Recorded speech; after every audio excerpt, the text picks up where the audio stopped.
না এইমাত্র খবর পাওয়া গেল করিমগঞ্জ মৌলানা ইমদাদুর রহমান সাহেবের মাদ্রাসার মহদ্দিস মৌলানা লুকমান সাহেব ফোন করে আমাকে জানিয়েছে মিজোরাম এবং নোয়াগাঙ্গে রোজার চাঁদ দেখা হয়েছে এবং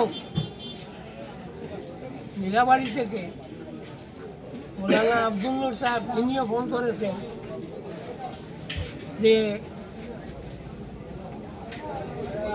মিজোরামে দেখা হয়েছে লুংলে আর আশরফিয়া মাদ্রাসা তারাও এলান করে দিয়েছে আগামী তো যেহেতু বাংলাদেশ থেকেও আমার সঙ্গে যোগাযোগ এইমাত্র যোগাযোগ হলো, তারা সরকারি তরফে যোগাযোগ করেছে যে